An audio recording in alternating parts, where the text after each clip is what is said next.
Assalamualaikum. Itisai Mubaraka. I am putting a little social pressure on myself. I have been meaning to, so 4 or 5 years ago, I wrote my book. Many people may have it. But I need to update it. And so I need to update it and include so much more information that I've learned, both from a knowledge point of view as well as just a practical point of view of teaching it for 5 and using it for 5 years now. So I thought, in order to make sure that I am doing what I am supposed to be doing, I am going to come on here and I'm going to spend an hour um, going over the information, talking about the book. Um, I wrote it like 4 years ago, I believe. And so there's a lot of information. So you can just hang out with me. If you have been intending on writing a book yourself, you can also use this time as we interact on how and get your book written as well. But I'm literally going to read my book. So if you do not have the book, you can't purchase it anymore. Now purchasing is on pause because I am going to write a version 2 of it. But inside of the preface of my book, I talk about a little bit about how I grew up and why health became a major part of what I decided to pursue, and some of my childhood experiences that made me understand how important health was to quality of life. So in my preface, I say when I was 7 years old, my mom got married and pregnant with my younger sister. I don't remember much from that year other than the fact that after basking in the glory of being the baby of 5 siblings, I now had to be a big sister. And my mother got sick with something called diabetes. I didn't know what it was at the time. All I knew was that if she didn't give herself injections, she would be sick. My mother had gestational diabetes, and after giving birth to my little sister, she was one of roughly half the women who have had gestational diabetes during pregnancy who go on to develop full-fledged type 2 diabetes. So, and I'm going to be ad-libbing along this process as well. One of the very distinct childhood memories that I have is I actually remember the nurse that came to the house to show my mom and the rest of us on how to give her insulin injections. I remember that day because I remember my mom saying that the nurse was coming. So just in case there's an emergency, everybody would know how to give her injections. So that's one of the memories that I actually have that sticks in my head. And I was about 7 or 8 years old at the time. Diabetes went on to be, and my mother's uncontrolled diabetes, it went on to be a major part of several key memories in my childhood. And I go on to explain another one. I learned to drive at 13 years old. It was not legal, but my mother told me that it was a precaution. You see, sometimes she didn't feel good. And if I ever had to take her to the hospital, she wanted me to be able to drive. Unlike other teenagers who learned to drive because they wanted the responsibility and freedom, I learned to drive because it could mean life or death for my mother. When I was 14, we went shopping for clothing before school began. Being an annual event to get the nicest, newest outfits, the latest shoes, and only name brand clothes that I probably get all year, it was a big deal. But by the time we got to the second store, my mother started walking slower. She would sit and rest on whatever surface she could find and hold her light 5 foot, 125-pound frame on the windowsill or platforms that the mannequin stood on. I found the cutest jacket, a jean jacket with rhinestones. I remember because the rapping duo Salt-N-Pepa was popular and I wanted to look and dress like them. But when I brought the jacket over to my mom, she looked out of it. I asked her if she was okay. She responded, "No, I left the house without my insulin and everything looks blurry. I can't see. We have to go home and you have to drive because I can't see." I left the jacket on the rack next to me. My mom took my arm and I led her to the car. I drove home that day at 14 years old. I was instructed to take a route that puts us in close proximity to the hospital in case my mom passed out. I drove home slowly, but not too slow, so that I wouldn't draw suspicion from passing police cars. I drove fast, but not too fast. Fast enough to get there quickly, but not too fast so that I wouldn't get pulled over. At that age, I didn't understand how a person gets diabetes, but I knew I hated diabetes. I knew I never wanted to get diabetes. Like many African American folk tales, diabetes, referred to as sugar by the older generation, is thought to be genetic, an unavoidable part of being Black, growing older, almost a rite of passage. You're older, you get wiser, you get grays, you get sugar. Getting your sugar needles from the doctor was just an indication of age, sort of how you turn 40 and have to start getting mammograms. No matter how many times I heard my grandmother had diabetes and my mother had diabetes, so I or one of my siblings were going to get it, I refused to believe it was my fate. Health issues in my family were often a source of discussion. Not how we could avoid them, but rather how we're all playing a game of Russian roulette with diabetes and high blood pressure, discussing who would inherit the one thing we knew for sure my mother would leave as an inheritance.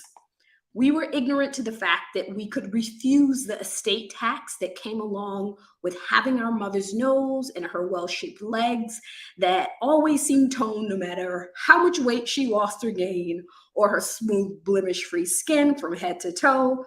With her features and assets came the tax of all of her health problems. 25 years later, after I made a career of getting other women healthy, my mother called me, as she did periodically, to get health advice that I'm pretty sure she wasn't going to follow. She asked, my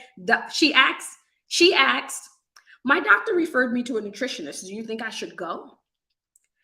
I responded, you have diabetes. You've had diabetes for 25 years and no one ever referred you to a nutritionist?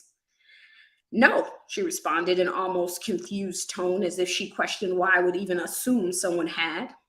That moment hit me like a lightning bolt, both illuminating the years of health struggles she faced and showing me the painful reality of simply not knowing how to take care of herself. The lack of health knowledge was literally killing her. All the times we would get upset with her because we thought she was intentionally not taking care of her health. All the times she scoffed, just hand me that Pepsi, everything makes my sugar go up. When she self-diagnosed her out-of-control insulin levels and adjusted her medication with her own determination. It was not stubbornness, but ignorance in the simplest definition of the word, not knowing. All these years, she was never taught what having diabetes meant, how food, movement, and stress affects one's health when one has little to no pancreas function. The doctor who wrote a letter to say she could no longer be a healthcare provider because my mom was non-compliant failed. She failed to educate her beyond a 15-minute appointment and an admonition of drinking soda. This book is dedicated to my mother and all of the women who simply need to know how food and movement affects their health. To the women who long to be empowered by knowledge, know how to take agency over their own well-being. I pray you be granted a long, healthy life full of vibrance and pure joy. So that is the current preface to my book. Some of the things that I want to add that I think that is really important in sort of why I developed a passion, particularly a passion around helping women and moms take care of their health, be able to manage their blood sugar to prevent and reverse diabetes in particular, right? Because a lot of people, they want to know, like, oh, why are you so focused on blood sugar? Why do you care? Why don't you talk about something other than insulin resistance? Obviously, challenges in my life have driven me towards a certain purpose, but here's a few interesting things I think that now as an adult and with the knowledge that I have, that I think really sticks out to me, which I'm going to expand on in this book. So, in one of the paragraphs, I wrote about how her doctor actually fired her. So, we laughed at the time, and I tongue in cheekily laugh sort of now, but it is an indication of how the healthcare system failed people, particularly people who were low income. So my mom had unmanaged diabetes. So again, I think let me say this as a little asterisk in the side. I think that a lot of, not all, but a lot of healthcare providers and healthcare systems have since improved. But we're talking about something that was 35 years ago, right? So 35 years ago, her doctor literally fired her for noncompliance, even though she had diabetes. It was uncontrolled. She was never referred to a nutritionist or a dietitian or a diabetes specialist. She was just simply told, sort of, stop drinking Pepsi. My mother loved Pepsi, rahimahullah. My mother actually passed away about 8 years ago, from the effects of unmanaged diabetes that led to her having a stroke and eventually passing away with dementia, all of which are side effects of diabetes. So at this time, she actually got a letter from her doctor, and her doctor actually told her, because of her non-compliance, they assumed that she knew what to do and she just simply wasn't doing it, which was not correct. She literally did not know what to do. And so the doctor told her, I can no longer, she wrote her letter, I can no longer be your doctor because of your non-compliance. So instead of this doctor actually trying to help my mother be on a 15-minute appointment, refer her to a specialist that can actually help her learn how to manage her diabetes, she literally fired her as a patient. In retrospect, at the time, I don't know, was 10, and I can remember, us not taking it very seriously. But as an adult and having spent time on committees around diversity and health equity, I see how that was so significant in the process of proper healthcare, and how inappropriate it was for a doctor to do such a thing to a patient who literally did not know, how to care for themselves. That sticks out to me very blaring in her process of learning how diabetes affected her. She had diabetes for 25 years. So by the time she got referred to our dietitian, or a dietetics program that could actually help her with her diabetes, she had already had diabetes for 25 years, unmanaged diabetes for 25 years. And I remember this situation specifically because she ended up in the hospital after a doctor's visit. So after she got fired from that doctor, she did find another healthcare provider, and they still didn't really educate her, right? At least he didn't fire her. But every few months, she would actually end up in a hospital because she would go to a regular doctor's visit, and the doctor would discover that her blood sugar was 300. And sometimes the doctor would literally sit there and just look at her in amazement and say, with the numbers of your blood sugar, I don't even understand why you're not in a coma right now. Like, that is how unmanaged her blood sugar was. And So when she would come and her blood sugars would be so high, he would literally call an ambulance and say, "I need you to go to the hospital right now." And she would be admitted to the hospital. Normally, the stay, lasted about a week or so, 5 days or a week or so, until they're able to get her sugar down in the hospital with, their intervention.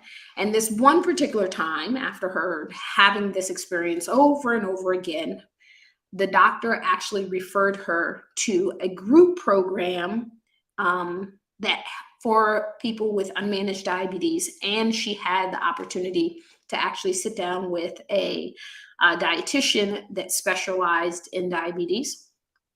And she called me one day and she asked me, like, they want me to go to this program, this nutrition program, to help me with my diabetes. You think I should go? And I'm like, "You've had diabetes for 25 years and nobody ever sent you to a nutritionist, a dietitian, a health program." She's like, "No." Right? And so it was really a lightning bulb, not just a light bulb, a lightning a lightning bolt moment for me, because it made me realize, like, all of those years where we would literally get angry with her, like, "You can't eat cake. Stop eating cake." She would say, "Just take the icing off." So here's a big misconception, which she literally did not understand. Diabetes is, in the Black community, called sugar. You have the sugar, right? And so the indication that leads to an incorrect belief is that blood sugar is only affected by actually eating sugar, like actual sugar. So she would say, "Give me the cupcake, take the icing off of it. I removed the sugar," right? She would say, "Give me the diet soda." Or, she would literally just try to remove sugar. And I believe was very perplexed about, how is her blood sugar, her diabetes, still so out of control when I'm not eating icing? I don't have ice cream. I don't have cake and cookies. How can my blood sugar be out of whack, right? Because she, like many people, do not understand that all carbohydrates turn into sugar when it enters your body. So taking the icing off of the cupcake is literally just taking the icing off of the cupcake. The cupcake itself is also part of the problem. So that's the reason why I'm so really adamant in educating women about their health and their well-being, and how food, like, this is not about a trend. This is not about losing 10 pounds in 10 days. This is really about understanding, like, the actual science, the physiology of how food and movement affects your body. That is what my goal is. That is what I know my purpose and mission in life is to help people understand how food and movement affects the body. Putting it down in words, I think, is the most effective way. And I really want the next version of this book to have much more education. I want you to understand why I wrote it, but I also want to make sure that I'm writing it and I am conveying it in terms that the average person can understand. That you don't need an exercise science degree like I have, or you don't need to be a doctor or a researcher, right? A regular person, right? So a lot of people know, like, when I talk to people, I use metaphors a lot, because I think the visual metaphors of how the physiology of your body works is really helpful in helping people to understand how the processes of insulin resistance is happening in your body, how the metabolic process happens in your body, how weight loss actually happens, right? So all of those things are important to me because of these experiences that I've had growing up, because I am, having grandkids, and my mother, I would love for her to be alive to see her great grandkids. That's not, if she was alive, I think she would be about 73,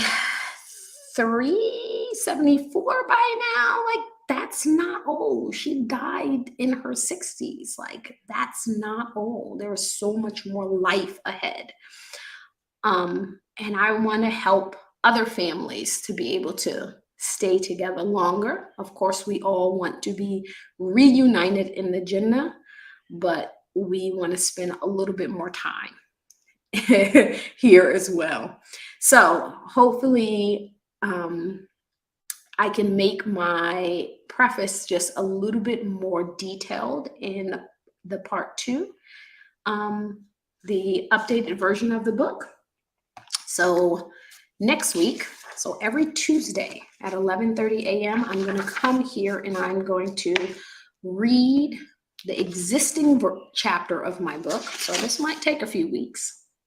All right. I'm not going to be on here long. I'm not going to be on here for this is not a 3-hour writing, but it helps me to be committed to understanding and actually rereading what I wrote so that I can write with more clarity in the second, and I can add additional information in the second as well. So hopefully you will join me every Tuesday at 11:30 a.m. so that we can do a book read and write, and I can commit to this process and have this done in the next couple of months. All right. Thank you. Inshallah, I hope that was helpful, and it was something that will hopefully benefit you. If you think it's beneficial or can benefit others, feel free to share and invite others in our live rewrite experience. All right. Assalamu alaikum.